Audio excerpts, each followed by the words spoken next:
দেখো সন্ধ্যা দেওয়া হলো, সন্ধ্যা দেওয়া ধূপ দিই, মাঝে মধ্যে দিই, আমরা সব দিন দেওয়া হয় না, সব ব্যবস্থা আছে, দেওয়া হয় না তবে আজকে ধূপ দিয়েছি, পুরো ঘর একদম ধোঁয়া ধোঁয়া হয়ে আছে চারিদিক, ভালো লাগছে বেশ গন্ধটা। আর এখন বানালাম আমি ব্ল্যাক কফি, যেটা আমি বসে তোমাদের সঙ্গে খাচ্ছি শেয়ার করে।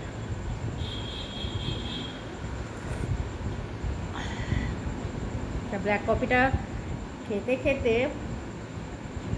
মানে ভাবছি আর কি যে ডিনারে কি বানাবো, অনেকদিন পর আবার ডিনার বানাতে হবে। তাও ডিনারে বানাবো বলতে অল্প কিছু বানাবো, তেমন কিছু বানাবো না, কারণ ফ্রিজে ভাত আছে, আলু সেদ্ধ আছে, দুটো ছেলের তো হয়ে যাবে, আমার একটু হবে আর কি, তাহলে আমাকে ওর বাবার জন্য বানাতে হবে। সেই হিসাবে কি বানাবো সেটাই ভাবছি, যে রুটি বানাবো না মুড়ি খেয়ে নেবে। মুড়ি খেলে তো মনে হয় আমার কাছে মেরেই ফেলবে মুড়ির লেগে যদি বলি।